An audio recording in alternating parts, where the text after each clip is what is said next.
Lakle lakle Inspector Tayay Tayay Tayay Ahan mamagtada Inspector Tayay tabiri basing James Hagur jamna taram lok chobol loina na ikoknona khurumjari Inspector Tayay sandokchari ba taka kasina miyam da crime gi awareness amadi imung manungi thogalon chanaron afafata kaya marum naina dunu miyam da pawdomjari apaba sing loksin biu fatabadi nakanda thambi ngasi jo kodona lakjari Inspector Tayay lising amaga chani ge nifu mathu shuba tangka ngasi ge tangka asigi mami minam langda kari gi damukto minam langda haina kauri ngasi gi wari asi taminasi lanthokchari ahanba tangkani minam langda ani shuba sharo ko migi masadu dane hekta hekta pokthok tana chinthok che hekta ne haiba gi wanat Mara tau thoro liba mong mataudo madudane aikoi di ahanbata dum isam samna marup mapangduna tinariboi ninge madugadi karino ne madi khudong chaba lawgadogi masdaida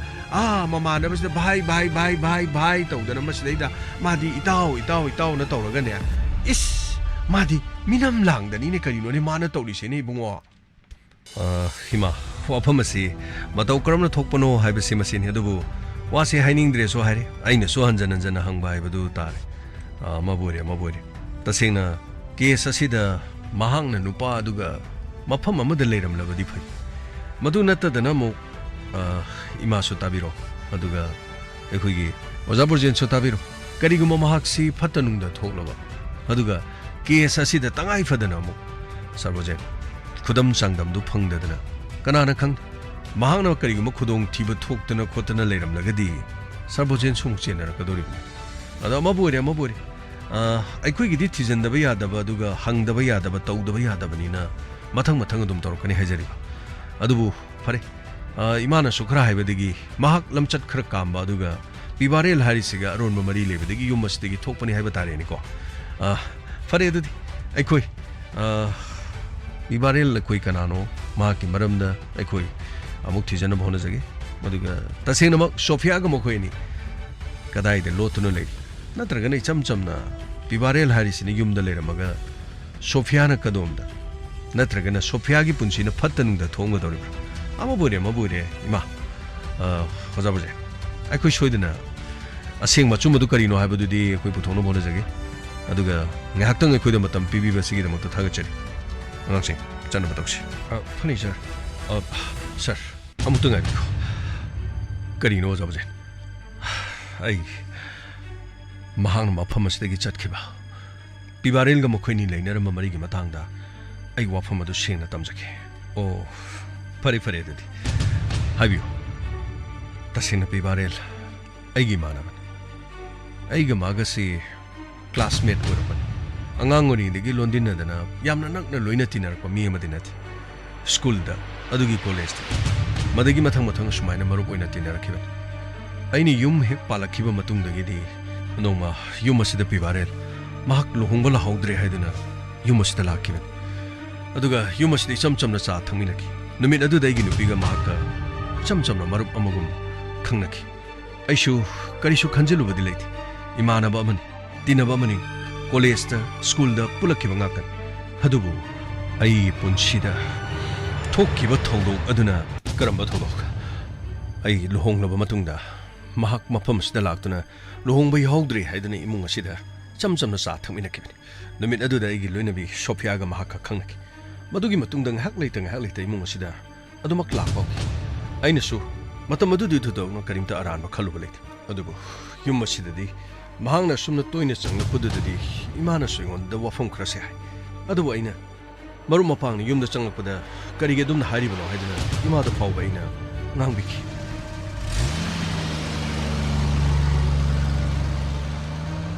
Kana nune sina tawrisina kari nune haima mama naba kari pibari le durasibo haima pibari kai no nang dia warang na hanju lai amuk lai di ke dorba ima akhoi tawbuje leitro ma kadai chakrage haima office atkhre de nei bungwa nati ma leita ba matam sida nang lai sina handang marak ti nang di office atra bro bungwa noi suti thabra ne ima suti budi thabnate ꯑꯩ ꯑꯣꯐꯤꯁꯇꯒꯤꯅꯦ ꯊꯕꯛ ꯑꯃ ꯆꯠꯂꯨꯕꯅꯤ ꯑꯗꯩꯗ ꯁꯨꯝ ꯃꯄꯥ ꯐꯥꯎꯔꯛꯄꯁꯤꯗ ꯏꯃꯥ ꯈꯣꯏ ꯁꯨꯝ ꯍꯥꯏꯐꯦꯠ ꯎꯅꯔꯝꯒꯦꯅ ꯆꯪꯖꯔꯛꯄꯅꯤꯗ ꯏꯃꯥ ꯏꯃꯥ ꯉꯁꯤꯕꯨ ꯀꯔꯤ ꯃꯊꯦꯜ ꯑꯣ ꯏꯕꯨꯡꯉꯣ ꯉꯁꯤꯗꯤ ꯁꯒꯣꯜꯁꯦꯅꯤ ꯉꯥꯒ ꯑꯝꯇ ꯆꯥꯗꯦ ꯍꯋꯥꯏꯗꯣ ꯈꯔꯅꯦ ꯃꯔꯣꯏ ꯃꯔꯥꯡ ꯈꯔ ꯍꯥꯞꯄꯒ ꯐꯨꯠꯄ ꯑꯣꯏ ꯂꯥꯛꯄꯣꯏ ꯁꯣꯛ ꯑꯃ ꯇꯧꯁꯜꯂꯤ ꯏꯕꯨꯡꯉꯣ ꯃꯣꯔꯣꯛ ꯀꯥꯡꯃꯦꯠ ꯈꯔꯒ ꯆꯥꯏ ꯏꯕꯨꯡꯉꯣ ꯍꯩꯃꯥ 이마디 인상 하고 자이네 이마 어디디 이마 nga 짜들게디 어두누부 해나 하오니 디마 nga 야우드나 통모 탁부지고 쇼피아디 감독이 몽노 비고 nga 탁드나 통모지고 아 이붕어 nga 탁게라 타오에라 로이나 해네다 nga 짜대야 디블레브라니 이붕어 나디 삭사바지 nga 야우드야 디레브로 너희 몽도 누티기 nga 통모라니 이붕어 거의 마지막 와고 하이데 거의 마지 이마 욤더부디 좀 nga 짝부디 좀 누티기 통데다 이마가 바쁜 거디 nga 짝부 가해너부 타와 야우드 깡초이데 떠올래라 버자니다 오 이붕어 아두니 hꯧꯖꯤꯛ ꯃꯇꯝꯗꯤꯅꯦ ꯁꯦꯜ ꯄꯥꯏꯕ 이뭉디네 로이네 싱나라버니 카직다 하이라 카라 사라 성공 카라 사라 레이라버니 셀 빠이더바 카라 셀 머럭다 톡포 강구지 마시나네 나와이 짜바 탁바 방각다버기니 그이노 마뿜 통통자이 뭐 강자 락자들이다 거기디네 셀수 빠이자버 나티 카라 땡땡 노이 바분 코이나 아데기디 나코이나 따오 코이나 카라가 부설레이시 망아이레니 이붕어 이붕어 아두디 나따오수 레이트라버니나 낭부 쌀라드로 학당 망곤치다 낭부 팜키게 하이브로 이마가 송와리 사나르수 야이다 아이디 와리가 맞다 레이티붕 사건 와이다버니나네 와강가가네 에너지 야 망이네 사코이 마시 하이 잉글리스가 로리 에너지 망이 가이 하이마 너희 호지간 좀 하이다이네 와영 강가디 에너지 망이 하이다이네 와시디 강드나네 도민 레이바 민나데 잉바데 잉게체 탁탁 강나버지네 파이네 이몽 마농 호렌 미 로이 뿔라칸네 아이나 노닝보 와마 하이바 마얌 하하하 녹바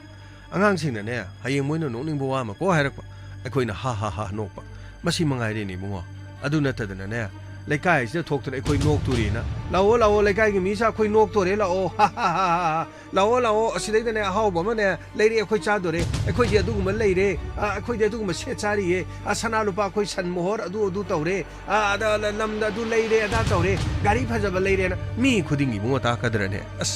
이마기 와펌지 온통노 파자그레 이마 이마 마두니니 이마 농아 예파바 이문기 미기 와컬론 하이지 이마 거리노니 봉어 이붕어 그기수 셴 톰양 빠이비 이몽니 하이다 까나나 하이노데 이마 이몽노 비나 하림니네 나티 너희부 강나버디 꾸이들이 너희 이몽 셴양나 빠이가이나 이몽노 비니 이몽도 싹 통고 마tam다가 아이몬다가 인상 말링이다 하이림니네 나티 이붕어부 몽원다 셴 빠이 너코이디 럭싱 레이 까리 사나 루파 레가나 와리가 사루로 나고 까다이디 노디마 아이 아두고 와리가 엄다 사저디다 까나나 하이슨 비리노 좀 아이코이디 이다고 학탁다기 카라카라 좀 이몽 문ung도 와타 파다나바 좀 탐람바두다기 좀 어도마이나 카라가 레이자바자니다 야므나 깐나 어도마이나 토이독파 레이바 나테다 오 아이슈 칼리바니냐 ngarang na hanta lai ba mana bu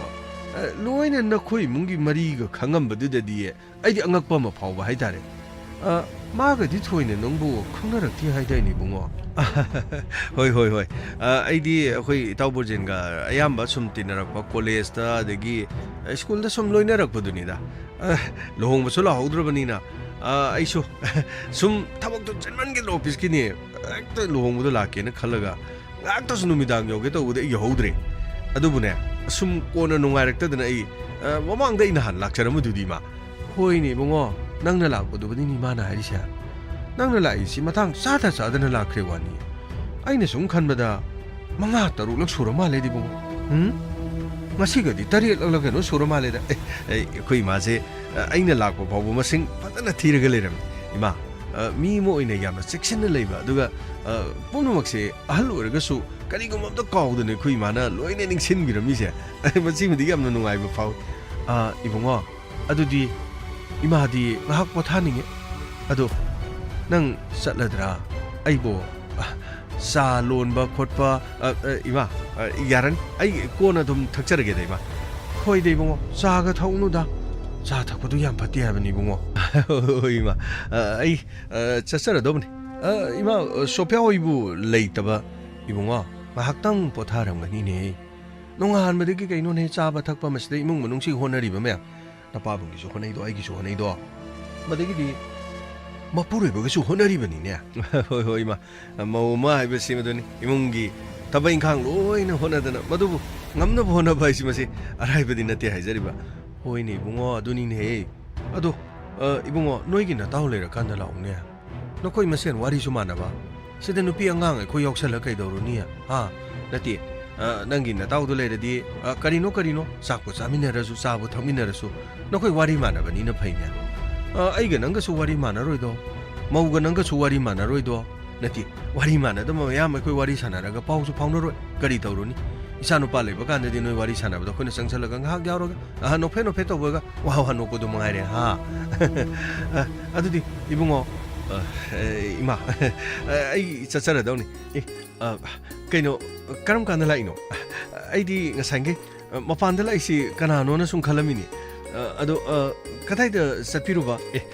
소베 아이시 그노 도브니. 타바운 극자 자루브니. 아데이다 숨 마파 파웨나. 숨 하이펫 누가이테나 도브니다. 까마이 도리나 숨 짱공게나 도브니. 마나 자빠도 좀 사키야바시다. 아무 와 지금 상다드나 라이린. 마시기 모으시는 내 꼬타 나가도면 하우지가니 모으신 까리노미 떠오리시보 이마이마이마이 깨산나바가 꼰잔나바가 까리노 강대다 떠오리세 이봉어 아드디 낭부 탱드리브로 이마 탱어버디 아이수 쌀라동니마 쌀로 너희나 따올래라 깐데 해라오 아이코이가디 와리 사나라 가이도로니 이베마 소피아 이마 자가디 로로런 아이는 가 사네 살론게 하버다 마타 어로인 하이그러번 카이노 이마 하이두보 아이 장악다 로로게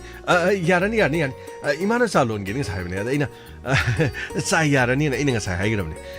파리 아도 그노네 아이 라메나 호렌 말라간다수 크라 담비로 아두가 아이나 난 하이브도 아도 엄당 코이 마팜 아무데 찰라가 뻔나 좀 헥다 코이 ngaktung 이브닝 엄당 아이나버디 멍원다 호도버니 아도 마디 타벅진 마시다 그야 상동만디나 하이 아도 아이니 야나버디 얌나 깐다 티미 아스 강드레니 다우리 아고지 타벅 도리니 두부 아코이 다우노나 헬레니 찔리지 마 각등 타벅 도부기 모응네버 도리지 야라디도 누미나와라 아노고 항바 캐페니 미 얌나 장나 그러바 아이다레 패밀리기 아사도 야라가디 하비당 마탐 가이 도가 정으로가 나디 아노 마하우 시푸드 데이 야 펑이 옥토퍼스 가이도 야 그이노 하지보 옥토퍼스라 마니 옥토퍼스 아두 각던데 미 동안 마니 시푸드 사이즈니 그이노 로이니 야오로버니 아도 마하우 땅은 닝네 도버니 아이부디 한 뭐기 아두기 마푸도 거의 디너거니 아도 마나서 약당 야우도야 되네 이노그레이션도 야오로버니 하베라베 짜리 해도 마뚱다 이 마나바니 기살러 짜루리 얌나 하오바 하비다리 아도 ꯑꯩꯈꯣꯏꯒꯤ ꯕꯣꯁꯁꯨ ꯍꯣꯔꯦꯟ ꯍꯜꯂꯛꯀꯥꯟꯗ ꯋꯥꯔꯤꯗꯨ ꯈꯔ ꯁꯥꯕꯤꯔꯣꯅꯦ ꯑꯗꯣ ꯌꯥꯔꯒꯗꯤ ꯃꯔꯣꯟꯗꯣ ꯑꯝꯇꯪ ꯑꯩꯉꯣꯟꯗ ꯑꯗꯨꯝ ꯋꯥꯆꯞꯇ ꯑꯗꯨꯝ ꯇꯧꯕꯤꯔꯣ ꯌꯥꯔꯦ ꯑꯩ ꯑꯗꯨꯝ ꯍꯥꯏꯖꯔꯛꯑꯒꯦ ꯑꯗꯣ ꯉꯔꯥꯡꯁꯨ ꯑꯗꯨꯝ ꯉꯟꯅ ꯇꯨꯝꯈ꯭ꯔ ꯃꯥꯜꯂꯦ ꯑꯗꯨꯝ ꯈꯨꯝꯁꯨ ꯑꯗꯨꯝ ꯈꯨꯝꯕꯤꯔꯛꯇ꯭ꯔꯦ ꯑꯩ ꯑꯗꯨꯝ ꯇꯨꯝꯊꯔꯒ ꯂꯩꯔꯝꯃꯤ ꯅꯣꯡꯉꯥꯜꯂꯀꯥꯟꯗ ꯊꯦꯡꯅꯔꯕ ꯑꯗꯣ ꯊꯕꯛ ꯆꯤꯜꯂꯝꯒꯅꯦꯅ ꯑꯩꯁꯨ ꯑꯗꯨꯝ ꯍꯜꯂꯛꯇ꯭ꯔꯕꯅꯤ ꯑꯗꯣ ꯏꯃꯨꯡ ꯃꯅꯨꯡꯒꯤ ꯊꯕꯛ ꯀꯨꯞꯅꯣꯝ ꯇꯧꯕꯒ ꯌꯥꯏꯗꯦ ꯀꯩꯁꯨ ꯀꯥꯏꯗꯦꯗ ꯁꯪꯉꯀꯥꯟꯗ ꯑꯗꯨꯝ ꯈꯨꯝꯕꯤꯔꯁꯨ ꯀꯩꯝꯇ ꯀꯥꯏꯗꯦꯗ ꯌꯥꯅꯤ ꯑꯗꯣ ꯀꯔꯤꯅꯣꯅꯦ ꯃꯣꯏꯒꯤ ꯀꯔꯤ ꯁꯤ ꯐꯨꯗ ꯀꯥꯟ ꯍꯥꯏꯁꯤꯅ ꯀꯔꯤꯅꯣ ꯃꯤ ꯇꯧꯔꯤꯁꯤꯕꯣ ꯏꯕꯨꯡꯉꯣ ꯅꯪꯕꯨ ꯊꯦꯡꯗ꯭ꯔꯤꯕꯔꯅꯦ ꯏꯕꯨꯡꯉꯣ 이마 탱이 마 아두디 마 아이 뭐 자자나 뭐 떠저리 아두디 소피 아이 뭐 자자르기 아두디 아이 고나 아이 락처르기 파니 자주 탁기들이 얌노 농아이티 야니 아이 고나 좀 탁처르기다 야니 이마 아두디 나 자봉 자자르기 이마 이봉어 살로 파산의 오피스 가이도 까उने 이봉어 까마이 또 오피스는 내 노이기도 마락다가 그샷 샷 야리시 뭐 너희도 거리노네. 에디엣 스쿨라네 남기도 뭐. 네 마. 야니 마. 이 자자루기. 소비. 아이 자루기 이거. 잘로네 붕어 잘로네. 사건이래. 진짜 디사티 나고 오피스 등강은 이네 나고. 잘로네 붕어. 아이 소피야. 거리노 남기나 민가도 많아. 소피가 안 거리도 뭐. 나티. 아시보 하나는 강나라 그러네. 이마 강날 뻔해디 시대다 모이타 먹어 뛰나버니 마마나버니 모이타 먹나수 얌나 룸나 로이 아두기 숨 야레 비마 마탐 바티니 해 하우직시디 야링카이디네 내 юм나 카이 빠르마 노이디 누파나 하가네 아테게 카헤나 왕강나 거누데 비마 루나 파네얌 뛰나보르수 아시부 용네 마기 모ong 마린시 마 파티 하이바 나티네 nemna haibadi imung asida lakpo chu kuidri noina doro toksanbadu tawganu nupi ma haibase khajik to urasun mini kai khumna basidine masidi loina nupi gi uthokadaba nate ne nupi gi phajaba haibase lo selliba makhai phajaba uthokliba makhai ne nupi gi mamandine adum honga doriban nupi na maman honga dine nupi du bune magun yauroi doriban magun yauroktradi nupi du ningjaba mabune nungsibina ba mi wala ka doriban nupi asigi magun sidi awang ma thak adugane nokphet tawragane matam punamak phanayamna puning de sawning ba lerasu legeda mase nupi gi athoiba magun ima mi lakpada ina harau tawgidrabro aibu unga leikrabro ima hey adugi wana tene karino nangbu nakhoigi huji seafood aidu karino ima samudra manungda phangba nga makhalamani o adudi yumchida porokna saji thakchedi haidine aw athumdudi yungdi mapandagi nakhoidang chatlaga kadaidanu charuge tawri haidubo nati imung asididi aw athum porokpa yada bajalo ima adugi nati ima haujike haribasidi ahallamanaga di kahena sum sanadabani ima so saningadi adum chabiya maide he swaida phangba nga bok chadraga na samudrada phangba nga du kari chaduriba samudra sidi bema pumnamaki tinphamnina pukhidra lebe singdudi thakpa yaba yadaba amotpa aruba aneiba haidana tongan khaidoiban samudra da leiribe singsidi bema loina thakpa yaba nate thumi selibanina ima di yamna khangina ei nama kodina hawai ahan matung indra bindraban chatlurabanina bindraban chapade samudra mapan ga loina photo ga kaptana yam leiriban madugi singdu pairega smaina tangmadane thumi ngaktan madu akang haina hariban madu tha abadi nang kidini du pheloi harim is ima di amna khangi ima aidi yamna chatningi moi thamona di goa da su pubine na adugane sumpu su pubide mi gi di yong koi be chasi charusi thausi yumda sum naisalaga leibasu yaba na te hariba mapan gi sangsar si su khangadabani hajariba nasanu padi thabak tawduna leirini aduni hala agana ne horene loin ipa ta patharaga deidine wariga sanaba phangba nati hai bema matam loi lakki hojik se loin honagadab hojik honari sinane haying tungdane mahi chagadori ngasi mahi chariba mising se nahan mamang do honaki beini khangabra adunane ngasi manu honari haying noina mahi chadori mahi chanaba poto tharaga mahi paninga leitradi kaidoruni mina hayeng hai hega hai charaga yengaga ne khut ani smaina paisal tin kut yotpana di puktan banga mo ye bema ima yamna chume ima na haido adubu ima ingkhalakpa matamgi koiba langba aduga maru mapang punba ima hojik so haibai wani ima gi chahi du da bojibu ima bu koiba langba pami barani phane yamna ima na pami na hairasu ima na chatpa dong ngamare dong ima ingkhalakpa aduga nahau iba matamnadi koiba langbu si tawgadabani hayeng ima hoidona tawragana ima hoina hojik tawrido loina hiram khudimukti ima hoina loina kak launa loina singidana hojikti akhodi ponok si tan silibani ima hoigi matamdu yoragana ima khoigi mawong duda adum hai yare ima aina haibadine munna taw ima khoina pomnamak se loina khangabani loina thengnarabani ne mi mana kari pami mi mana kari mideng yengi mi mana kari khale habisi yengbadu ta khangadabani ne madu khangba ngamdraba aigi lejale jabasing do mingonda ne loina kathok tana pija dana thamtaraga diga dongni mase lokthokpa yaba mini sathokpa yaba mini mina khangki gidori khajitang mina harakadane section ba mi du masidi section ba mini mangonda henjanba yadi khaladi mi duna ne nongonda khudong sabusa loroi dori ikom da komadi madho punumak mini irai da laina ne hekta makhuna phanggi dori aduna ne section leiba ngak sianduna thamba haibasidi mina pakhe sehyong mana masing thaba matamda ne oina sambal imana kaisali jong wasila asida thariba hawai singsi imana saman khajandra mase sa sandagi da natana mi dagi suni makhoi gi je pochai thaba matamda sambal khai phajana ningthi jenu hone di hekador mi dun ikai ga dori bani ne nang ni kong no se tharek thamtare di mina haima noi sida ma hore simda saru ge pat thada pugi dori mingon da pijaning da banate ne phajabadu hega mingon da bijaba yaine adu akhoi no honari ba singdu sum ka thoktana loi leitaradi akhoi di kari sadori hoi ima yamna chumi ima se ahlo re ga na pangi ga na nang na khan ga ima ko jo lairik tamai ne khangbra mi yamna loina rakharjan yamna tina rakharjan ꯑꯩꯈꯣꯏꯁꯨ ꯃꯤꯁꯦ ꯇꯞ ꯇꯥꯒꯩꯅꯦ ꯀꯔꯝꯕ ꯃꯤꯅꯣ ꯍꯥꯏꯕꯁꯦ ꯂꯣꯏꯅ ꯈꯪꯉꯤ ꯂꯣꯏꯅ ꯊꯦꯡꯅꯔꯤꯕꯅꯤ ꯌꯨꯝ ꯄꯥꯜꯂꯕ ꯃꯇꯨꯡꯗ ꯐꯥꯎꯕꯗꯅꯦ ꯃꯧ ꯑꯅꯧꯕꯤ ꯑꯃ ꯍꯥꯏꯕꯁꯤꯅ ꯐꯖꯕꯁꯦ ꯐꯖꯈ꯭ꯔꯕ ꯃꯤꯅ ꯀꯜꯂꯛꯂꯤꯕꯅꯤꯅꯦ ꯌꯦꯡꯕꯗꯗ ꯃꯤꯅ ꯃꯇꯤꯟ ꯇꯥꯏ ꯍꯥꯏꯅꯔꯤꯕꯅꯤꯅꯦ ꯃꯗꯨꯒꯨꯝꯕ ꯃꯇꯝꯗꯨꯗꯗꯤ ꯀꯂꯛ ꯆꯥꯎꯕꯁꯤꯡ ꯑꯁꯤꯒꯤ ꯃꯈꯨꯠꯇꯒꯤ ꯅꯥꯟꯊꯣꯛꯅꯕ ꯍꯣꯠꯅꯒꯗꯕ ꯏꯋꯥ ꯏꯄꯨꯔꯣꯏꯕꯕꯨꯅꯦ ꯏꯁꯣꯔꯃꯛꯅꯤ ꯈꯟꯗꯨꯅꯅꯦ ꯃꯈꯣꯡ ꯄꯥꯏꯗꯅꯅꯦ ꯂꯥꯆꯔꯒ ꯂꯩꯕꯗꯨꯅ ꯉꯁꯤ ꯐꯥꯎꯕꯗꯤ ꯏꯆꯥꯁꯤꯡ ꯑꯁꯤꯒ ꯀꯣꯟꯗꯅ ꯃꯤ ꯑꯣꯏꯅꯕ ꯂꯩꯔꯛꯏꯁꯤ ꯎꯗ꯭ꯔꯣ ꯏꯃꯥꯅ ꯍꯥꯏꯔꯤꯁꯦ ꯂꯥꯟꯅ ꯂꯧꯒꯅꯨ ꯀꯔꯤꯅꯣ ꯃꯥꯅ ꯉꯁꯥꯏ ꯍꯥꯏꯕꯗ ꯅꯪꯉꯣꯟꯗ ꯀꯔꯤꯅꯣ ꯀꯔꯤ ꯍꯪꯉꯛꯄꯒꯤꯅꯣ ꯅꯪꯅ ꯈꯨꯝꯗꯦ ꯍꯥꯏꯔꯤꯗꯨꯕꯣ ꯏꯃꯥ ꯃꯥꯅ ꯑꯩꯈꯣꯏꯒꯤ ꯌꯥꯔꯦ ꯁꯣꯐꯤꯌꯥ ꯌꯥꯔꯦ ꯋꯥ ꯉꯥꯡꯕ ꯃꯇꯝꯗ ꯅꯇꯤꯟꯗꯅ ꯀꯛ ꯄꯜꯂꯤꯕꯗꯨ ꯀꯔꯤꯒꯨꯝꯕ ꯑꯃ ꯑꯔꯥꯟꯕ ꯇꯧꯔꯦ ꯍꯥꯏꯕꯒꯤ ꯃꯑꯣꯡꯅꯤ ꯅꯪꯅ ꯅꯠꯇꯦ ꯏꯃꯥ ꯑꯩꯅ ꯋꯥꯗꯣ ꯍꯥꯏꯒꯦ ꯇꯧꯕꯗ ꯀꯥꯎꯈꯤꯕꯅꯤ ꯌꯥꯔꯦ ꯏꯕꯦꯝꯃ ꯑꯩ ꯋꯥ ꯍꯥꯏꯒꯦ ꯅꯨꯄꯥ ꯅꯍꯥꯒꯅꯦ ꯅꯈꯣꯏꯒꯤ ꯍꯧꯖꯤꯛꯀꯥꯟꯒꯤ ꯐꯣꯟꯗ ꯄꯦꯄꯥ ꯇꯧꯕꯗꯣ ꯇꯧꯒꯅꯨ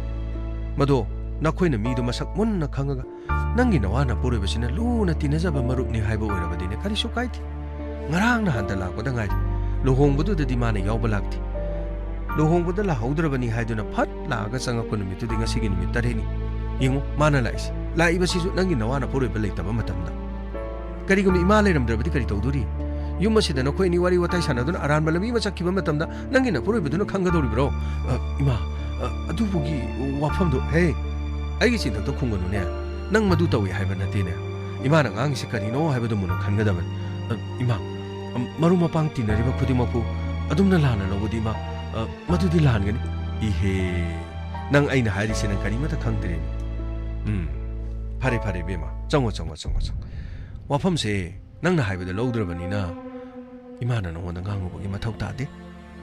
ꯍꯥꯏꯕꯗ ꯉꯥꯡꯕꯗ ꯇꯥꯗꯕꯁꯤꯗꯤꯅꯦ ꯏꯕꯦꯝꯃ ꯃꯁꯤꯗꯤ ꯀꯣꯛ ꯇꯣꯛꯊꯣꯛꯄ ꯑꯗꯨꯒꯅꯦ ꯃꯩꯁꯦ ꯁꯥꯕꯅꯤ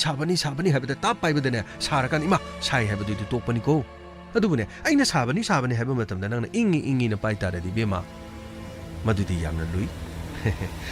ꯐꯔꯦ ꯆꯪꯉꯣ ꯑꯗꯨꯒꯅꯦ 이마 시드링에이더디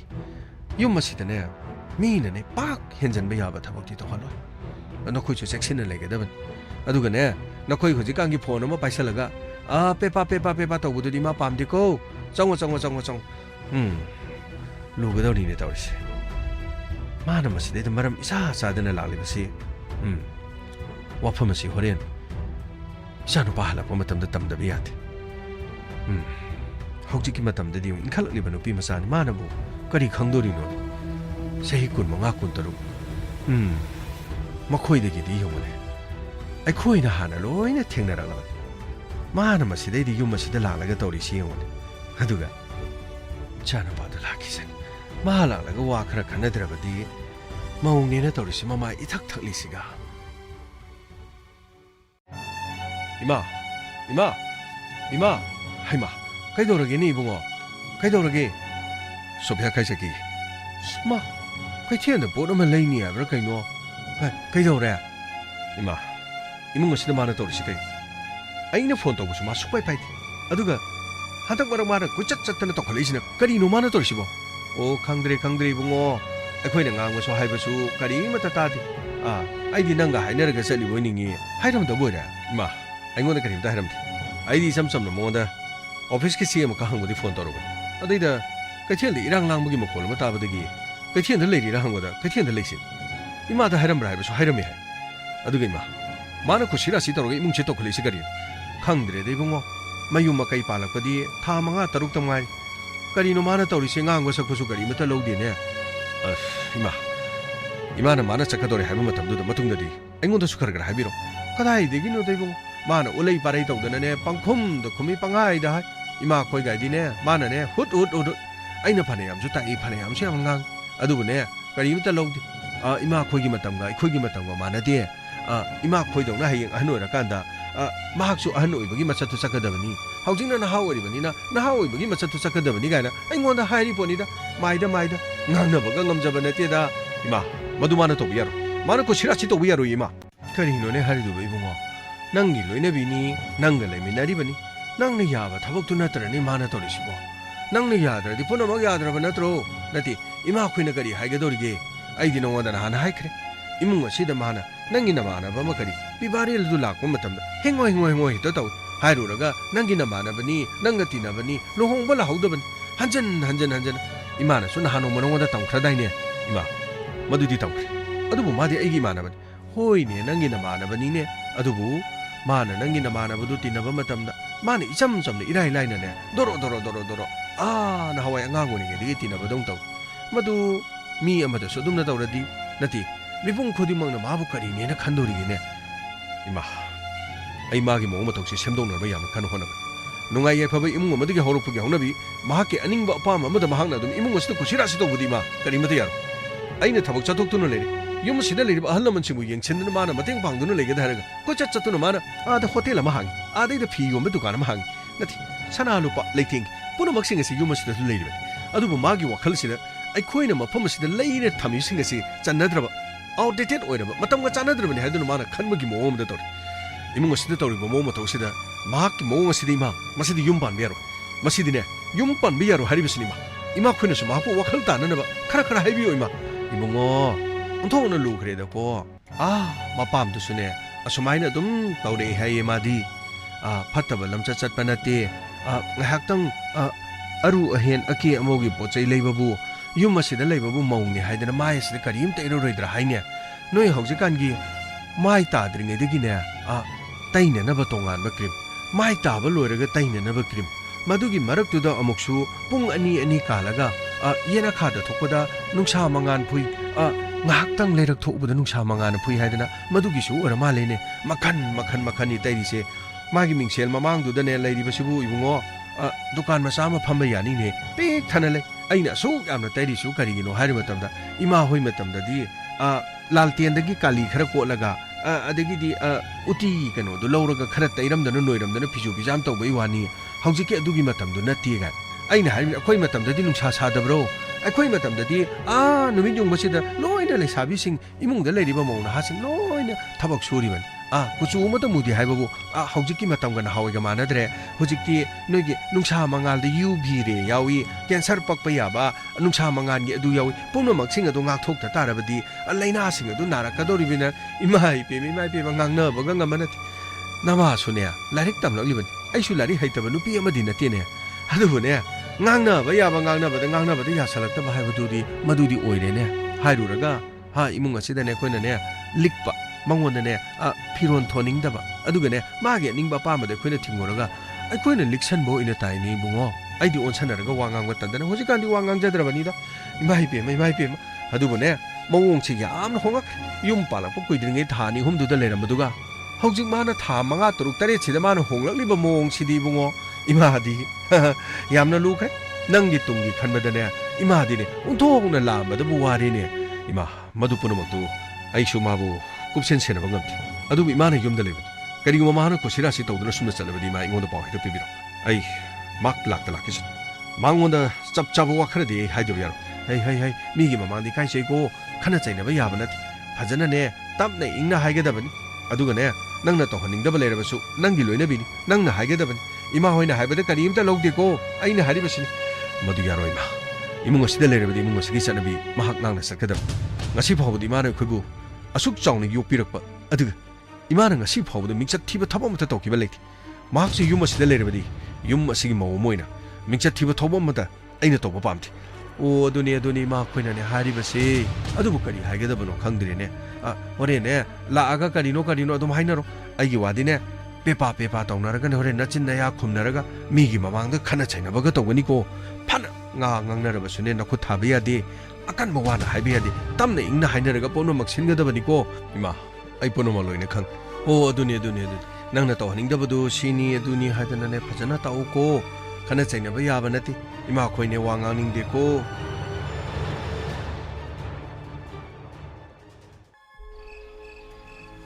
ꯁꯣꯐꯤꯌꯥ ꯉꯁꯤꯗꯤ ꯋꯥ ꯑꯃ ꯍꯥꯏꯒꯦ ꯍꯥꯏꯌꯣ ꯀꯔꯤ ꯇꯧꯔꯒꯦ ꯌꯨꯝ ꯑꯁꯤꯗ ꯂꯩꯕꯁꯤꯕꯨ ꯅꯪꯕꯨ ꯀꯌꯥꯃꯨꯛ ꯌꯥꯝꯅ ꯅꯅꯤꯡ ꯊꯨꯡꯗ꯭ꯔꯒꯦ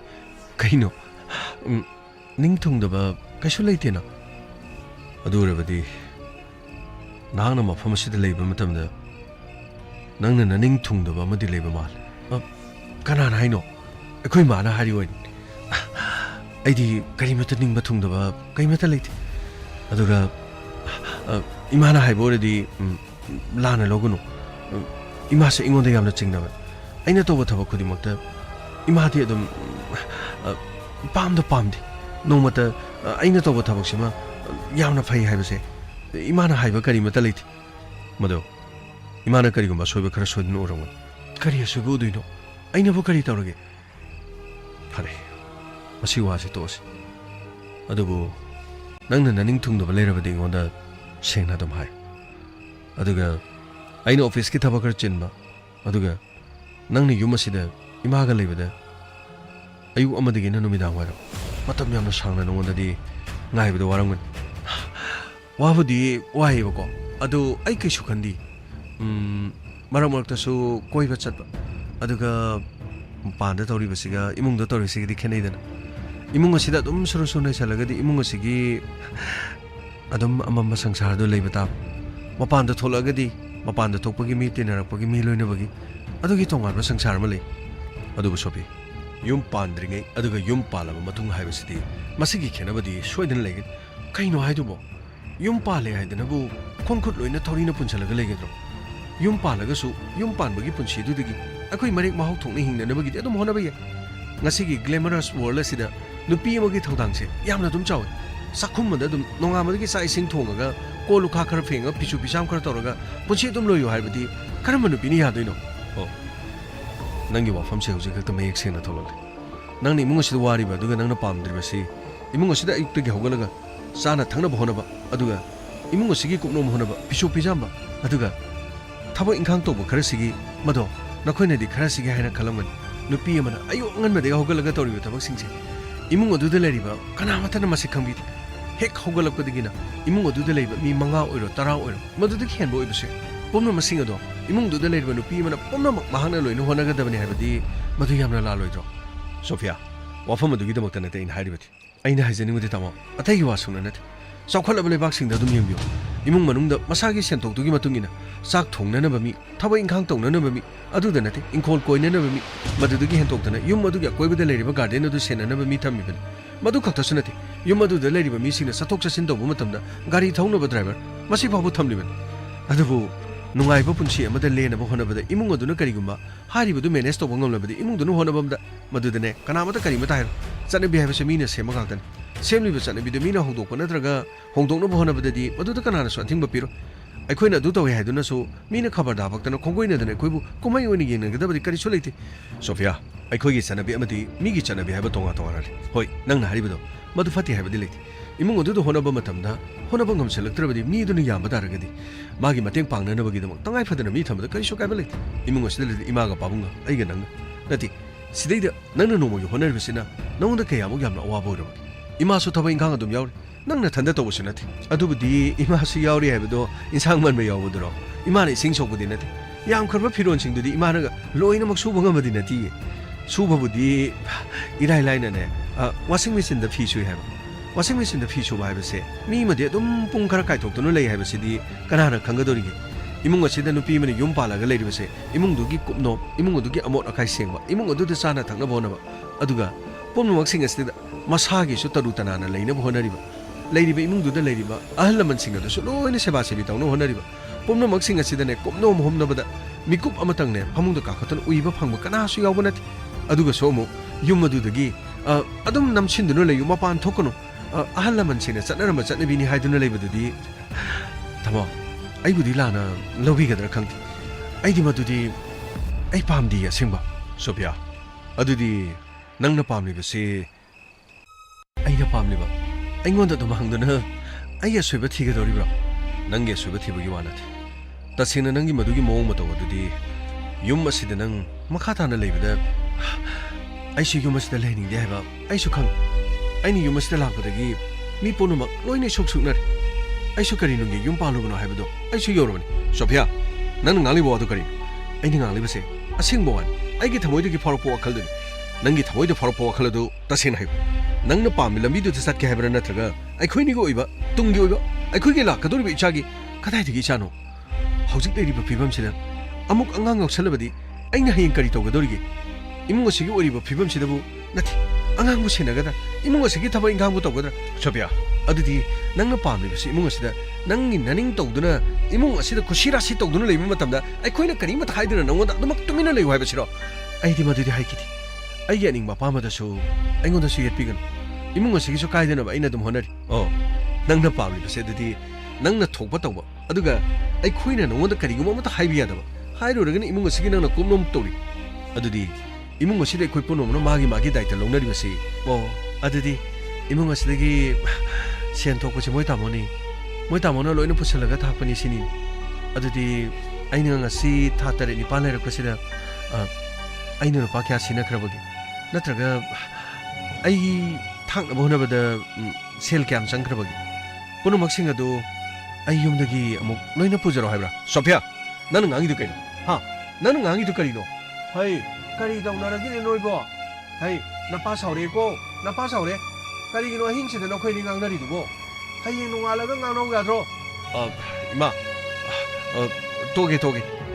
ꯀꯔꯤꯒꯤ ꯇꯣꯛꯇꯣꯏꯅꯣ ꯍꯥꯏꯔꯛꯑꯣꯕ ꯀꯔꯤꯒꯤ ꯇꯣꯛꯇꯣꯏꯅꯣꯕ 이마나 하려가네 또 똑배야브로 낭이나 타모이는다 낭나 품전도는 타미도 마시데 로이나 하요 낭나 파마도 까리노 로이나 하요 아이 닥시같이 나이다부 떠군 아이시 낭기나 보르베니 나는 왕아무다 낭마 하이비야브로 아두디 마 사나 타바니 아이니 야닝다 하락라바디 아이셔도 하락파 타바니 소피아 아이 와영 아닌데 낭기 폰도 비로 낭기 폰도 비로 까리기노 아이기 폰 까리기 비도이노 비로 아이네 비로디 비로 야로이시 비로 치 비로 까이기노 아이기 폰 바이도 까이기노 비로 아무도 비로시다 치 야로 비로 야래 아무도 에코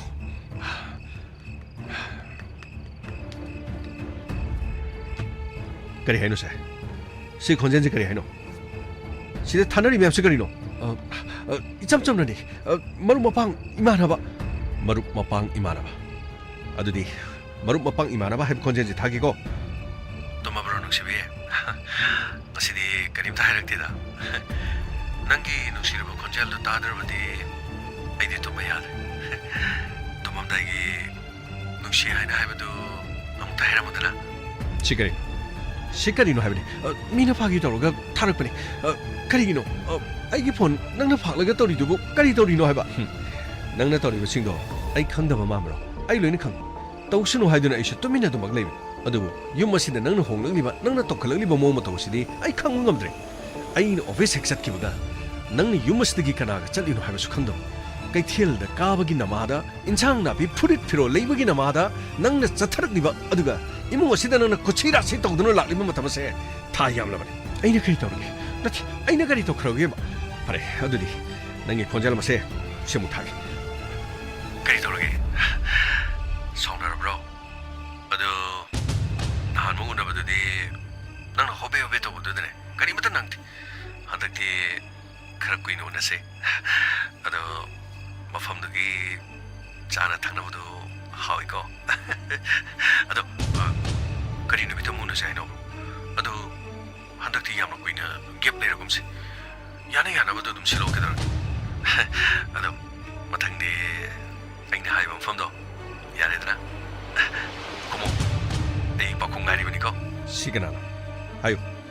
ꯁꯤ ꯀꯅꯥꯅꯣ ꯅꯪꯅ ꯁꯤꯗ ꯁꯦꯞ ꯇꯧꯕꯗ ꯃꯃꯤꯡꯁꯤ ꯀꯩꯅꯣ ꯅꯪ ꯊꯣꯜꯂꯤꯁꯦ ꯁꯤ ꯀꯅꯥꯅꯣ ꯈꯣꯟꯖꯦꯜꯁꯦ ꯑꯩꯅ ꯈꯪꯕ ꯃꯤ ꯑꯃꯗꯤ ꯂꯩ ꯃꯍꯥꯛ ꯁꯣꯏꯗꯅ ꯑꯣꯏꯔꯝꯒꯅꯤ ꯃꯤꯁꯤ ꯀꯅꯥꯅꯣ ꯑꯩꯅ ꯃꯤ ꯐꯥꯒꯤꯗꯧꯅꯕꯅꯤ ꯍꯥꯏꯔꯒ ꯑꯗꯨꯗ ꯀꯔꯤꯒꯤ ꯁꯦꯔꯤꯌꯁ ꯑꯣꯏꯅ ꯂꯧꯔꯤꯕꯅꯣ ꯍꯥꯏꯅꯔꯤꯕ ꯉꯥꯡꯅꯔꯤꯕ ꯋꯥꯁꯤꯗ ꯁꯦꯔꯤꯌꯁ ꯑꯣꯏꯔꯣꯏꯗꯧꯕꯒꯤ ꯃꯔꯝꯁꯤ ꯀꯔꯤꯒꯤꯅꯣ ꯀꯔꯤꯒꯤꯅꯣ ꯈꯨꯝꯃꯣꯅꯦ ꯅꯪꯅ ꯄꯤꯗ꯭ꯔꯕꯗꯤ ꯑꯩꯅ ꯐꯪꯅꯕ ꯊꯤꯕ ꯇꯥꯕꯅꯤ ꯀꯔꯤ ꯑꯩꯅ ꯄꯤꯗ꯭ꯔꯕꯗꯤ ꯅꯪꯅ ꯐꯪꯅꯕ ꯊꯤꯕ ꯇꯥꯕꯅꯤ ꯍꯥꯏꯕ ꯃꯥꯅꯤ ꯃꯗꯨꯗꯤ ꯃꯁꯥꯅ ꯇꯥꯕꯅꯤ ꯑꯗꯨꯗꯤ ꯌꯨꯝ ꯑꯁꯤꯗꯒꯤ ꯅꯪ ꯆꯠꯈꯤꯕ ꯌꯥꯒꯅꯤ ꯉꯁꯤꯃꯛ ꯃꯤꯀꯨꯞ ꯑꯁꯤꯗꯒꯤ ꯅꯪ ꯆꯠꯈꯤꯕ ꯌꯥꯒꯅꯤ ꯆꯠꯀꯅꯤꯅ ꯑꯩꯒꯤꯁꯨ ꯌꯨꯝ ꯂꯩ ꯅꯪ ꯈꯛꯇ ꯅꯠꯇꯦ ꯌꯨꯝ ꯑꯁꯤꯗ ꯑꯩꯅ ꯃꯤꯅꯥꯏꯒꯨꯝꯅ ꯑꯩꯅ ꯂꯩꯔꯒ ꯅꯪꯅ ꯑꯩꯕꯨ ꯐꯥꯖꯤꯟ ꯄꯨꯟꯁꯤꯜꯂꯒ ꯊꯝꯃꯒ ꯑꯩꯁꯨ ꯃꯤꯅꯦ ꯑꯩꯁꯨ ꯃꯤ ꯀꯔꯤꯅꯣ ꯅꯣꯏ ꯇꯧꯅꯔꯤꯗꯨꯕꯣ ꯑꯩꯁꯨ ꯉꯁꯥꯏꯉꯩ ꯇꯥꯒꯦꯅ ꯇꯥꯕꯅꯤ ꯀꯔꯤꯅꯣ ꯅꯣꯏ ꯇꯧꯔꯤꯁꯤꯕꯣ 이봉아 그래도래 나그 타나드나 푸나드나 떠리두고 까리 떠르게 해보니 이마 마실람남네 막 유머시다 막하타나 막 렌메 야라라 짝거니나 아이슈 짝거니 아이게 이음래 아무튼 아이코니 먹는 거 나파 봉수 야우리 까리노 너나 떠리두고 이마 마시데 이마 코이게 피라거노 이마 코이 까림도 열거노 뿌르먹시 이마 코이네 땀신다더기 면에 토리면 나들어 하이마 아이고도 뭐 원살리네 떠리시야 똥은 비에 낭나 떠리면 나 짝도는 나더는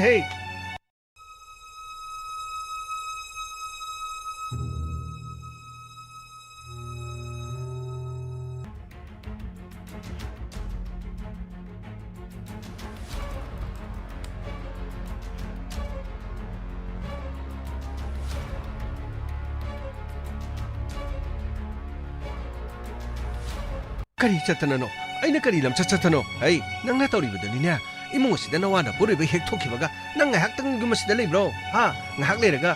ꯃꯔꯨꯞ ꯑꯃꯒꯤ ꯃꯅꯥꯛꯇ ꯆꯠꯂꯤ ꯃꯔꯨꯞ ꯊꯥꯡꯕꯒꯤ ꯆꯠꯂꯤ ꯁꯅꯥ ꯀꯥꯏꯕꯒꯤ ꯆꯠꯂꯤ ꯁꯅꯥ ꯃꯔꯨꯞꯀꯤ ꯆꯠꯂꯤ ꯄꯣꯠ ꯂꯩꯕꯒꯤ ꯆꯠꯂꯤ ꯀꯩꯊꯦꯜꯗ ꯆꯠꯂꯨꯔꯒꯅ ꯄꯣꯠ ꯍꯣꯔꯦꯟ ꯁꯨꯛ ꯆꯥꯎꯕ ꯃꯆꯥ ꯑꯃꯅꯤ ꯂꯩꯔ ꯂꯥꯛꯀꯅꯤ ꯂꯩꯔꯤꯉꯩꯗ ꯄꯨꯂꯞꯁꯨ ꯂꯩꯔꯣ ꯍꯌꯦꯡ ꯍꯪꯆꯤꯠ ꯑꯃꯨꯛ ꯌꯨꯝꯗꯒꯤ ꯊꯣꯛꯄ ꯌꯥꯅꯅꯕ ꯅꯪꯅ ꯇꯧꯔꯤꯕ ꯅꯆꯠꯁꯤꯡ ꯑꯗꯨꯅ ꯄꯨꯝꯅꯃꯛ ꯂꯣꯏꯅ ꯊꯣꯛꯂꯛꯄꯅꯤꯅꯦ ꯃꯁꯤ ꯄꯨꯝꯅꯃꯛꯁꯦ ꯏꯃꯥꯅ ꯇꯝꯕꯗꯒꯤ ꯂꯣꯏꯅ ꯊꯣꯛꯂꯤꯕ ꯉꯥꯛꯇꯅꯤ ꯑꯩꯗꯤ ꯃꯔꯨꯞ ꯃꯄꯥꯡ ꯇꯤꯟꯅꯕ ꯌꯥꯗ꯭ꯔꯕ꯭ꯔꯣ ꯅꯠꯇꯦ ꯑꯩ ꯃꯔꯨꯞ ꯃꯄꯥꯡ ꯂꯣꯏꯅꯕ ꯇꯤꯟꯅꯕ ꯌꯥꯗ꯭ꯔꯕ꯭ꯔꯣ ꯐꯥꯒꯤ ꯖꯣꯒꯥꯏ ꯇꯧꯅꯕ ꯌꯥꯗ꯭ꯔꯕ꯭ꯔꯣ ꯐꯥꯒꯤ ꯖꯣꯒꯥꯏꯁꯨ ꯇꯧꯅꯒꯗꯕꯅꯤ ꯃꯔꯨꯞ ꯃꯄꯥꯡꯁꯨ ꯂꯣꯏꯅꯒꯗꯕꯅꯤꯅꯦ ꯆꯨꯝꯅꯅꯦ ꯅꯄꯨꯔꯣꯏꯕꯒꯤ ꯃꯃꯥꯡꯗꯗꯤ ꯑꯆꯨꯝꯕ ꯅꯆꯠꯇꯨ ꯆꯠꯂꯨꯅꯦ ꯑꯆꯨꯝꯕ ꯅꯆꯠꯇꯨ ꯌꯥꯔꯦ ꯑꯝꯇ ꯉꯥꯏꯈꯣꯁꯦ ꯑꯉꯥꯡꯆꯥ ꯑꯃꯨꯛꯇ ꯉꯥꯏꯈꯣ ꯀꯔꯤꯅꯣ ꯅꯈꯣꯏꯅ ꯃꯩꯔꯤꯛꯄꯤꯗꯒꯤ ꯃꯩꯖꯥꯎꯕꯤ ꯍꯧꯅꯕ ꯇꯧꯔꯤꯁꯤꯕꯣ ꯀꯩꯔꯣꯜ ꯂꯩꯀꯥꯏꯁꯤꯗ ꯃꯤ ꯄꯨꯝꯅꯃꯛ ꯂꯣꯏꯅ ꯑꯍꯤꯡ ꯇꯨꯝꯅꯗꯕꯅꯤꯅ ꯂꯣꯏꯅ ꯇꯥꯔꯝꯃꯅꯤ ꯀꯔꯤꯅꯣ ꯍꯥꯏꯕꯅꯤ ꯅꯈꯣꯏꯅ ꯇꯧꯔꯤꯁꯦ ꯄꯥꯕꯨꯡ ꯅꯆꯥꯕꯨ ꯉꯥꯛꯄꯤꯌꯨ ꯑꯩ ꯈꯥꯡꯕ ꯌꯥꯕ ꯈꯥꯡꯂꯕꯅꯤ ꯃꯍꯥꯛꯅ ꯇꯧꯔꯤꯕ ꯃꯍꯥꯛꯀꯤ ꯂꯝꯆꯠ ꯁꯥꯖꯠ ꯑꯁꯤ ꯑꯩꯅ ꯄꯥꯝꯗꯕ ꯀꯨꯏꯔꯕꯅꯤ ꯑꯗꯨꯕꯨ ꯋꯥꯐꯝ ꯑꯁꯤ ꯑꯩꯅ ꯍꯣꯡꯗꯣꯛꯄ ꯉꯝꯗꯗꯨꯅ ꯂꯩꯕꯅꯤ ꯑꯩꯅ ꯊꯕꯛ ꯍꯦꯛ ꯆꯠꯊꯣꯛꯈꯤꯕꯒ ꯃꯥꯅ ꯀꯣꯏꯕ ꯂꯥꯡꯕ ꯑꯗꯨꯒ ꯆꯠꯄ ꯃꯁꯤ ꯈꯛꯇꯅꯤ ꯃꯥꯅ ꯈꯜꯂꯤꯕꯁꯤ ꯏꯃꯨꯡ ꯑꯁꯤꯗ ꯃꯥꯕꯨ ꯀꯔꯤ ꯋꯥꯠꯍꯟꯒꯦ ꯑꯩꯈꯣꯏꯅ ꯃꯥꯒꯤ ꯀꯔꯤ ꯋꯥꯠꯍꯟꯒꯦ ꯃꯥꯒꯤ ꯑꯅꯤꯡꯕ ꯑꯄꯥꯝꯕ ꯂꯩꯔꯕꯁꯨ ꯑꯩꯉꯣꯟꯗ ꯍꯥꯏꯒꯗꯕꯅꯤ ꯀꯣꯏꯕ ꯆꯠꯂꯕꯁꯨ ꯑꯩꯒ ꯆꯠꯀꯗꯕꯅꯤ ꯂꯥꯡꯂꯕꯁꯨ ꯑꯩꯒ ꯂꯥꯡꯒꯗꯕꯅꯤ ꯃꯗꯨ ꯅꯠꯇꯗꯅ ꯅꯨꯄꯥ ꯅꯍꯥꯁꯤꯡꯒ ꯌꯨꯝ ꯄꯥꯟꯕ ꯆꯍꯤ ꯐꯥꯎꯕ ꯐꯥꯗ꯭ꯔꯤ ꯊꯥ 7-9 ꯈꯛꯇ ꯂꯩꯔꯤꯉꯩꯗ ꯃꯥꯒꯤ ꯑꯁꯤꯒꯨꯝꯕ ꯃꯆꯠꯁꯤꯒ ꯃꯁꯛ ꯈꯪꯗꯕ ꯂꯝꯂꯥꯟꯕꯒ ꯎꯅꯗꯅ ꯋꯥꯔꯤ ꯋꯥꯇꯥꯏ ꯁꯥꯟꯅꯕꯁꯤꯕꯨ ꯑꯩꯅ ꯀꯔꯝꯅ ꯈꯪꯒꯗꯧꯔꯤꯕꯅꯣ ꯍꯩ ꯋꯥꯁꯤ ꯌꯥꯔꯦ ꯂꯣꯏꯁꯤꯟꯅꯅꯕ ꯇꯧꯁꯤ ꯋꯥꯁꯤ ꯏꯆꯝ ꯆꯝꯅꯅꯦ ꯑꯩꯅ ꯍꯥꯏꯔꯤꯕꯁꯤ ꯑꯍꯜ ꯑꯃ ꯑꯣꯏꯅ ꯅꯈꯣꯏ ꯑꯃꯨꯛꯇꯪ ꯋꯥꯈꯜ ꯇꯧ ꯍꯧꯈ꯭ꯔꯕꯗꯤ ꯍꯧꯈ꯭ꯔꯦ ꯁꯣꯏꯈ꯭ꯔꯕꯗꯤ ꯁꯣꯏꯈ꯭ꯔꯦ ꯀꯔꯤꯅꯣ ꯍꯥꯏꯅꯔꯒꯅꯦ ꯂꯣꯏꯁꯤꯟꯅꯅꯕ ꯇꯧ ꯅꯨꯄꯤ ꯃꯆꯥ ꯁꯣꯏꯈ꯭ꯔꯕꯗꯤ ꯁꯣꯏꯈ꯭ꯔꯦ ꯃꯇꯨꯡꯗ ꯇꯧꯖꯔꯔꯣꯏ ꯀꯣꯛ ꯍꯥꯏꯔꯒ ꯋꯥꯁꯦ ꯂꯣꯏꯁꯤꯟꯅꯕ ꯏꯔꯥꯏ ꯂꯥꯏꯕ ꯌꯥꯕ ꯋꯥꯅꯤ ꯃꯁꯤꯗꯅꯦ ꯋꯥ ꯁꯥꯡꯊꯅꯅꯕ ꯇꯧꯒꯅꯨ ꯄꯥꯕꯨꯡ ꯑꯩꯗꯤ ꯀꯔꯤꯃꯇ ꯂꯥꯟꯈꯤꯕ ꯂꯩꯇꯦ ꯑꯩꯗꯤ ꯂꯥꯟꯈꯤꯗꯅ ꯑꯩꯅ ꯀꯔꯤꯒꯤꯗꯃꯛꯇ ꯂꯥꯜꯂꯦ ꯍꯥꯏꯖꯒꯗꯧꯔꯤꯕꯅꯣ ꯏꯍꯦ ꯑꯩꯅ ꯍꯥꯏꯔꯤꯕꯁꯤ ꯑꯍꯜ ꯑꯃ ꯑꯣꯏꯅ ꯅꯈꯣꯏꯕꯨ ꯇꯥꯎꯅꯦ ꯃꯣꯏ ꯄꯥꯕꯨꯡꯉꯣ ꯌꯥꯔꯔꯣꯏ ꯋꯥꯁꯦ ꯀꯥꯟꯅꯗꯕ ꯋꯥꯅꯤ ꯑꯍꯜ ꯂꯃꯟꯁꯤꯡ ꯀꯧꯔꯒꯅꯦ ꯀꯔꯤꯅꯣ ꯉꯥꯡꯅꯔꯒ ꯌꯥꯔꯣꯏꯗꯕ ꯑꯣꯏꯔꯗꯤ ꯃꯇꯝꯁꯨ ꯂꯩꯔꯤ ꯃꯃꯤꯠꯇ ꯃꯆꯥꯁꯨ ꯎꯗ꯭ꯔꯤꯗꯅ ꯀꯩꯅꯣ ꯐꯅꯅꯕ ꯈꯟꯅꯕ ꯐꯒꯅꯤ ꯃꯃꯥ ꯌꯨꯝ ꯑꯁꯤ ꯀꯥꯏꯅꯕꯁꯤꯅꯤ ꯑꯩꯅ ꯍꯥꯏꯔꯤꯕꯁꯤ ꯃꯨꯟꯅ ꯇꯥꯎ ꯃꯣꯏ ꯄꯥꯕꯨꯡꯅ ꯈꯪꯗꯕ ꯌꯥꯝꯅ ꯂꯩꯌꯦ ꯈꯪꯗꯕ ꯌꯥꯝꯅ ꯂꯩ ꯄꯨꯝꯅꯃꯛꯁꯤꯡꯁꯤ ꯑꯣꯏꯔꯔꯣꯏꯌꯦ ꯇꯥꯏꯁꯤꯟꯅꯕꯗ ꯅꯞꯁꯟꯅꯔꯣꯏ ꯑꯣꯏꯔꯔꯣꯏ ꯍꯥꯏꯕ ꯄꯨꯝꯅꯃꯛꯁꯤꯡ ꯑꯗꯨ ꯑꯣꯏꯔꯣꯏꯗꯧꯕꯗꯨꯗ ꯀꯔꯤꯒꯤꯅꯣ ꯃꯈꯥ ꯇꯥꯅ ꯁꯨꯝ ꯉꯥꯡꯅꯒꯗꯧꯔꯤꯁꯤꯕꯣ ꯑꯩꯒꯤ ꯆꯤꯟꯊꯛꯇꯣ ꯊꯣꯡꯒꯅꯨ ꯑꯩꯅ ꯉꯥꯡꯂꯤꯕꯁꯤꯅꯤ ꯅꯨꯄꯥ ꯃꯆꯥ ꯋꯥꯈꯟꯗꯨ ꯈꯔ ꯈꯜꯂꯨ ꯄꯨꯟꯁꯤꯁꯤ ꯐꯥꯒꯤ ꯅꯠꯇꯦ ꯑꯃꯨꯛ ꯁꯣꯏꯈꯤꯕ ꯈꯣꯡꯊꯥꯡꯗꯅꯦ ꯑꯃꯨꯛ ꯃꯦꯟꯁꯤꯟꯅꯕ ꯍꯣꯠꯅꯕꯗ ꯐꯣꯠꯆꯤꯟꯕ ꯌꯥꯕ ꯍꯥꯏꯕ ꯂꯩꯕꯅꯤ ꯃꯗꯨꯒꯨꯝꯕꯗꯨ ꯅꯠꯇꯦ ꯃꯤꯒꯤ ꯃꯃꯥꯡꯗ ꯂꯩꯄꯥꯛ ꯀꯨꯝꯍꯩ ꯑꯣꯏꯒꯗꯕ ꯃꯑꯣꯡꯁꯤꯡꯗ ꯇꯧꯔꯒꯅꯤ ꯑꯩꯅ ꯍꯥꯏꯔꯤꯕꯁꯤ ꯄꯥꯕꯨꯡ ꯁꯦꯝꯗꯣꯛꯄ ꯌꯥꯔꯣꯏꯗꯕ ꯃꯆꯠ ꯑꯃꯗ ꯑꯩ ꯑꯃꯨꯛ ꯍꯟꯅ ꯃꯦꯟꯁꯤꯟꯕ ꯑꯩ ꯄꯥꯝꯗꯦ ꯍꯩ ꯃꯗꯨ ꯌꯥꯗꯦ ꯑꯩꯅ ꯍꯥꯏꯔꯤꯕꯁꯤ ꯃꯨꯟꯅ 7-10 ꯊꯣꯛꯅ ꯈꯜꯂꯒꯅꯦ ꯋꯥꯐꯝ ꯑꯁꯤ ꯉꯥꯡꯅꯁꯤ ꯑꯗꯨꯒꯅꯦ ꯁꯤꯗꯩꯗ ꯋꯥ ꯌꯥꯝꯅ ꯁꯥꯡꯗꯅ ꯉꯥꯡꯅꯕꯒꯤ ꯃꯊꯧ ꯇꯥꯗꯦ ꯄꯥꯕꯨꯡ ꯑꯩꯁꯨ ꯋꯥ ꯌꯥꯝꯅ ꯁꯥꯡꯅ ꯉꯥꯡꯕ ꯑꯩ ꯀꯩꯁꯨ ꯄꯥꯝꯖꯗꯦ ꯑꯩꯁꯨ ꯏꯃꯥ ꯄꯥꯕꯨꯡꯗ ꯑꯩ ꯄꯥꯎ ꯄꯤꯖꯈ꯭ꯔꯒꯦ ꯑꯩꯁꯨ ꯌꯨꯝ ꯑꯁꯤꯗꯅꯦ ꯑꯩ ꯃꯈꯥ ꯇꯥꯅ ꯂꯩꯕ ꯑꯩ ꯀꯩꯝꯇ ꯄꯥꯝꯖꯗ꯭ꯔꯦ ꯁꯣꯐꯤꯌꯥ ꯑꯩꯅ ꯍꯥꯏꯔꯤꯕꯁꯤ ꯋꯥꯈꯜ ꯃꯨꯟꯅ ꯈꯜꯂꯨꯅꯦ ꯅꯈꯣꯏ ꯐꯥꯒꯤ ꯐꯔꯥꯡ ꯅꯠꯇꯦꯅꯦ ꯂꯨꯍꯣꯡꯕꯁꯦ ꯄꯥꯕꯨꯡ ꯑꯩ ꯂꯣꯏꯅ ꯈꯪꯖꯩ ꯄꯥꯕꯨꯡ ꯑꯗꯨꯕꯨ ꯄꯥꯕꯨꯡ ꯁꯤꯗꯩꯗ ꯋꯥ ꯌꯥꯝꯅ ꯁꯥꯡꯗꯅꯔꯒ ꯑꯩꯉꯣꯟꯗ ꯀꯩꯁꯨ ꯑꯐꯕ ꯑꯣꯏꯒꯗꯕ ꯂꯩꯇꯦ ꯁꯨꯡꯂꯥꯟ ꯂꯥꯟꯗꯕ ꯑꯩꯉꯣꯟꯗ ꯂꯥꯜꯂꯦ ꯍꯥꯏꯖꯧ ꯍꯥꯏꯕꯒꯨꯝꯕ ꯃꯔꯨꯞ ꯃꯄꯥꯡꯁꯤꯡꯒ ꯉꯥꯏꯍꯥꯛ ꯐꯥꯒꯤ ꯖꯣꯒꯥꯏ ꯇꯧꯅꯕꯁꯨ ꯏꯃꯨꯡ ꯑꯁꯤꯗ ꯀꯔꯤꯃꯠꯇ ꯌꯥꯗ꯭ꯔꯦ ꯑꯩꯅ ꯀꯔꯤꯕꯨ ꯂꯥꯟꯅ ꯆꯠꯈꯤꯒꯦ ꯑꯩꯅ ꯆꯠꯀꯦ ꯍꯥꯏꯔꯕꯗꯤ ꯅꯍꯥꯟꯅ ꯌꯨꯝ ꯊꯥꯗꯣꯛꯇꯨꯅ ꯆꯠꯈꯤꯕꯁꯦ ꯉꯁꯤ ꯐꯥꯎꯕꯗꯤ ꯑꯩꯅ ꯃꯗꯨꯒꯨꯝꯕ ꯋꯥꯈꯜꯗꯤ ꯈꯟꯕ ꯂꯩꯇꯕꯅꯤ ꯑꯗꯨꯕꯨ ꯑꯩꯉꯣꯟꯗ ꯍꯦꯛꯇ ꯏꯃꯨꯡ ꯑꯁꯤꯗ ꯂꯩꯔꯤꯕ ꯏꯃꯥꯒ ꯑꯗꯨꯒ ꯃꯈꯣꯏ ꯇꯥꯃꯣꯅ ꯑꯩꯉꯣꯟꯗ ꯍꯦꯛꯇ ꯑꯩꯒꯤ ꯃꯤꯡꯆꯠ ꯁꯣꯛꯅꯕ ꯇꯧꯕꯁꯤꯗꯤꯅꯦ ꯑꯩ ꯌꯥꯝꯅ ꯄꯦꯟꯗꯦ ꯍꯥꯏꯔꯤꯕꯁꯤꯅꯤ ꯁꯣꯐꯤꯌꯥ ꯅꯪꯅ ꯂꯥꯜꯂꯤꯕꯗꯨ ꯅꯁꯥꯃꯛꯅ ꯑꯩꯒꯤ ꯏꯃꯥꯃꯛꯁꯤꯗ ꯐꯥꯔꯕ ꯅꯠꯇ꯭ꯔꯣ ꯃꯗꯨ ꯐꯥꯎꯕꯗ ꯅꯪꯅ ꯑꯆꯨꯝꯕ ꯁꯥꯗꯅ ꯉꯥꯡꯂꯤꯕꯗꯨ ꯃꯗꯨꯗꯤꯅꯦ ꯑꯩꯒꯤ ꯏꯃꯥꯟꯅꯕꯅꯤ ꯃꯔꯨꯞ ꯃꯄꯥꯡꯅꯤ ꯑꯩꯈꯣꯏꯁꯨ ꯏꯃꯥꯟꯅꯕ ꯃꯔꯨꯞ ꯃꯄꯥꯡ ꯇꯤꯟꯅꯕ ꯌꯥꯏ ꯅꯈꯣꯏꯁꯨ ꯇꯤꯟꯅꯔꯤꯗꯨꯗꯤ ꯉꯥꯡꯅꯔꯤꯗꯨꯗꯤ ꯑꯣꯐꯤꯁꯇ ꯂꯣꯏꯅꯔꯤꯗꯨꯗꯤ ꯑꯩꯉꯣꯟꯗ ꯇꯥꯏꯅ ꯌꯥꯕ꯭ꯔꯣ ꯅꯨꯄꯤ ꯃꯆꯥ ꯑꯩꯅ ꯍꯥꯏꯔꯤꯕꯁꯤ ꯅꯪ ꯑꯃꯨꯛꯇ ꯇꯨꯃꯤꯟꯅ ꯑꯃꯨꯛꯇ ꯂꯩꯌꯨꯅꯦ ꯌꯥꯁꯤꯟꯅꯅꯕ ꯍꯣꯠꯅꯔꯤꯉꯩꯁꯤꯗ ꯄꯥꯕꯨꯡ ꯑꯩꯒꯤꯗꯃꯛꯇ ꯄꯥꯕꯨꯡꯅ ꯍꯣꯠꯅꯕꯤꯕꯗꯣ ꯄꯥꯕꯨꯡꯕꯨ ꯍꯟꯅ ꯊꯥꯒꯠꯆꯔꯤ ꯑꯗꯨꯕꯨ ꯄꯥꯕꯨꯡ ꯑꯩꯁꯨ ꯌꯨꯝ ꯑꯁꯤꯗ ꯂꯩꯕ ꯉꯝꯃꯔꯣꯏ ꯑꯩꯁꯨ ꯍꯧꯖꯤꯛꯃꯛ ꯑꯩ ꯏꯄꯥꯝꯒꯤ ꯃꯤꯗ ꯑꯩ ꯐꯣꯟ ꯇꯧꯖꯈ꯭ꯔꯒꯦ ꯑꯍꯤꯡ ꯑꯣꯏꯔꯕꯁꯨꯅꯦ ꯑꯩ ꯃꯐꯝ ꯑꯁꯤꯒꯤ ꯂꯧꯕ ꯂꯥꯛꯑꯣ ꯍꯥꯏꯗꯨꯅ ꯑꯩ ꯍꯥꯏꯈ꯭ꯔꯒꯦ ꯑꯩꯕꯨ ꯃꯁꯤꯗ ꯃꯤꯡꯆꯠ ꯊꯤꯅꯅꯕꯒꯤꯗꯃꯛꯇ ꯑꯩꯕꯨ ꯃꯥꯡ ꯇꯥꯛꯅꯅꯕꯒꯤꯗꯃꯛꯇ ꯑꯩꯕꯨ ꯍꯣꯠꯅꯕ ꯇꯧꯔꯤꯁꯤꯡꯀꯣ ꯃꯥꯅ ꯇꯧꯔꯤꯁꯤꯡꯅꯦ ꯃꯣꯏ ꯄꯥꯕꯨꯡ ꯃꯄꯣ ꯃꯆꯩꯒ ꯂꯣꯏꯅ ꯂꯣꯏꯁꯟꯈ꯭ꯔꯦꯅꯦ ꯇꯧꯔꯤꯁꯦ ꯐꯔꯦ ꯏꯃꯨꯡ ꯑꯁꯤꯗ ꯑꯩꯅ ꯍꯥꯏꯕꯗ ꯅꯈꯣꯏꯅ ꯇꯥꯔꯔꯣꯏꯗꯧꯕ ꯅꯠꯇ꯭ꯔꯣ ꯅꯈꯣꯏꯅ ꯊꯣꯛꯄ ꯇꯧ ꯑꯗꯨꯒꯅꯦ ꯑꯩꯅ ꯍꯥꯏꯔꯤꯕꯁꯤ ꯅꯈꯣꯏ ꯃꯨꯟꯅꯗꯤ ꯈꯜꯂꯨ ꯅꯈꯣꯏꯅ ꯊꯥꯡꯒꯗꯧꯔꯤꯕ ꯈꯣꯡꯊꯥꯡ ꯑꯗꯣ ꯇꯨꯡꯗ ꯑꯐꯕ ꯀꯔꯤꯁꯨ ꯑꯣꯏꯔꯣꯏ ꯅꯇꯤꯟ ꯌꯣꯠꯊꯔꯒꯅꯦ ꯇꯨꯡꯒꯤꯗꯃꯛꯇ ꯂꯥꯛꯀꯗꯧꯔꯤꯕ ꯈꯣꯡꯊꯥꯡ ꯑꯗꯨꯗ ꯑꯐꯕ ꯈꯣꯡꯊꯥꯡ ꯑꯣꯏꯅꯅꯕ ꯑꯩꯅ ꯍꯥꯏꯔꯤꯕꯁꯤ ꯃꯨꯟꯅ ꯈꯜꯂꯨ ai ni har se mun khalu ko ai thoi moi pa bu kido bagi lei jaru ni ke sigi yum sida ai na kari gi lei jaru ni ke chatkani wari sigi makha hayeng amuk tabirasi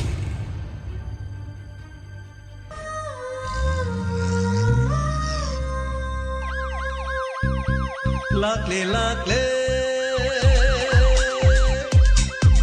Inspector Tayay Lakle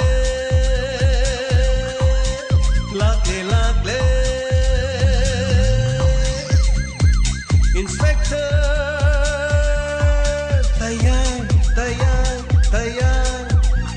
Uthanaba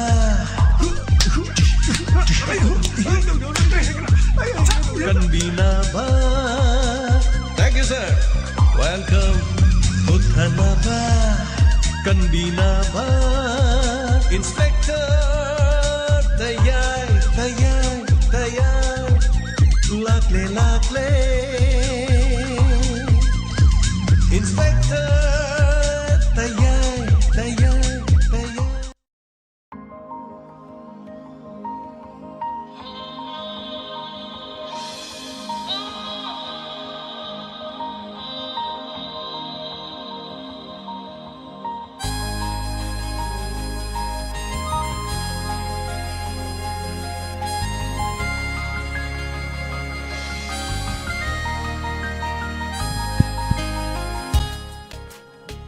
Hanana thagachari ngasigi inspector tayai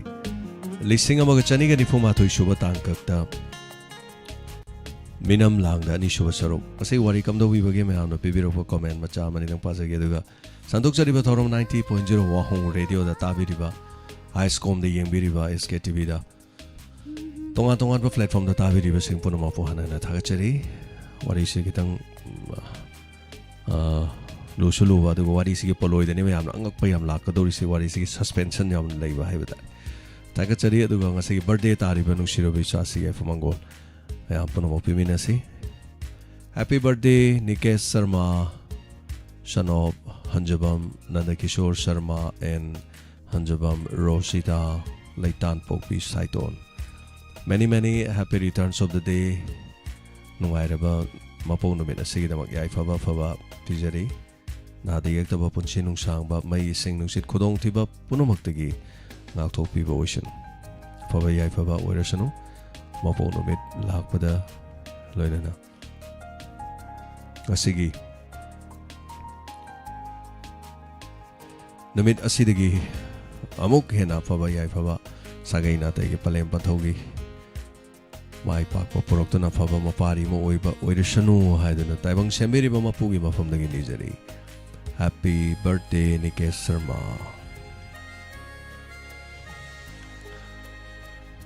Asigi tangka kamdo bibagi mayam nupi sigi magi mawong si sumaina adom na thengnaba nupi do sumain tawradi kumain dong siden sathi bazu mayam leiba yauri aduga thengnaba leiba mayam yauri haitare mayam su thengnabi rone tabirangani wari mayam nupi faten uchabe wa nate aduga to inupa du songai nupi do songai Adu warisi makha wale hetare warisi makha sine aroiba saruk sidani nairakadori se aduna mayam soidana tabiyo aidi wari khangmani na thagachari hanana thank you so much Imaibel Singh Maira Sang da tabiriba mayam pumnamak aduga lambi gi chidai da hing lek liba haiba tare hojina kang kharachi azu phi su poi sup to boy kharamu yare sidagi de mu ningtham tha gi matam lakpa da ingraba ningtham tha da Imaibel Singh na thengnagadori se adu Hanadi pungning wakal si hena langaga phone yengba ngamde radio taba ngamde TV yengba ngamde haujina kitang hut leitharak pada haiba tari rang si phaba natragasu Maira Sang da lebiri bi Imaibel Singh mayamna haktang urabasu pungning wakal phathana na haiba tare tabiba mayam bono hana thagachari Sabir maibam thagachari loire na birakpa loire degi pajare bemola leima Thagachari wari fazai takpirakpa Naurim Kavita Thagachari wari si makhangai ba wadori na takpire Sophia si angakpo oidori bra Yamina si wari loidribni nako Abe khangimam thagachari aduga Anana Duga Wahingbam Sobita Devi Tagachari, Sopigi Wakal Sangopani and Tapire. Ibeman Ningto Kong Madam Tagachari, as Inspector Tayaminam Langda, Matang the Habiro Tagachari. Takelambam Padma, Sir Wariam Nungaina Tapire, Tagachari. Aronia Quizam Tagachari, Mrs. Kakare Page to Mapayo, the Kak Page Hector Kakimna, Litam Navanang Odretarin. Sanjarbam to Bisana Tagachari Wariam Nungai, Myra sang the Tazari, the Tapire, oh, Topani Chap Chanari, I tell madam. Myra sang the Tabiri was sing Punama, Tagachari.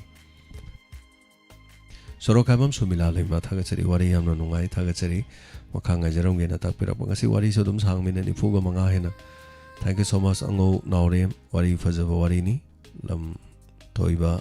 Mo Tagachari. Thank you so much. Johnson Tok Jom Tagachari, I Fare, Nuazere, Tanka Kamuk, Nigeri Natapire Tagachari, Ilu Puyam Tagachari, Sir Nupido Hatokro, Wari Walita Haitareko, on the Soidina Taminakisi, Madam Corazam Memi Tagachari, Wari. Nigeri Tapire Sofiagi Lam Mihenba Male Tapire Yamina Sekari Lakadagate and Tagachari Sahani Brajesori Takel Samam Tagachari Wari Nungai Sofiagi Wakalanga Pani Tapire Tagachari Happy birthday Tapirapan Orem Kabita Gunita Nung Tomam Tagachari Wari Faze Tapirapa Bimola Lima happy birthday, happy up in the way now. Tagachari Wari Faze Tapirapa Sasirani Mishnam Tagachari Wari Faze Tapirapa. Thank you so much. In the Same Matagachari, Sofiado, Lamket, Lam Haibini, and Tagachari. And the Abek Hangibam Tagachari, Sahani Tagachari, Yohan Bamaite, Punamak Tagachari, Babita Saiko, Makanga Jeri Tapirapa. Madam Romila 69 Tagachari Alta Pulta Tagachari and thank you so much. Comment Pablo Jere, comment Ibirapa Maning Tang Bakara Habatare. Facebook Live Television Mio Masing Yam Lava Mio sing was Tagachari, Samjet Sabam Engbi, Aduga Radika, Janilang One Tagachari, Miyam the Yang Drasu, Yawiriba Habatareko, Yawiriba singing about Facebook Live that has a Facebook Live amadi YouTube Live ani siya ngakpa ka platform amni haibadai sige nokning wa haigadra phajaba haigadra aina Facebook to thagat pase Facebook ta tikatana mi si yengkhalaba asongi YouTube ta amog yengoy YouTube na tikatana yengkhalaba Facebook sinam ta yengoy ani ji manade aduba kaiso kaiba leite platform da magi mapa da thengna loi. Thank you so much Tagachari hena fabai fa puno oi minarasi. Thank you so much. Samula Samurai Lapam Sabinam Langda Anishuayano Faze, Sophia Si Brojen, Krayano Puradi Fadone Tapire. Tagachari Aibo Haida Sirani, Hairu Sirani Dutar. Quiggy Chamjam, Quiggy Mapuru, Bankang Haidari. Mana Smino, some Wangang Navagi, voice record, the Kari some Putoraga. But the complaint I'm talking with me among the Quid, some Tamok by that. Tamokana, when Sekta, Tamoja took law way to power head that. No items. Anyway, Jumna, when she did them to go talk with it. I have the soy belan, but them loyang neighbor. The Nakpaya, the Nata, one ago in a mook salak baduga, Madonna Yumka never give much arm the Siladi, but of a Kontang that day. Thank you so much, Tagachari, Supreme, Lystrom, Yamatagachari, Lieutenant Azari, Tayai, Tangmani, Tapure, Tagachari, and the Lystrom Nana Tapire. Thank you so much, Hendy, Monamapu, Uduga, Lime Sunita, Tagachari, for the mousing of Panicon. Tagachari, Yabirapa, in the way now, Panamapu Tagachari.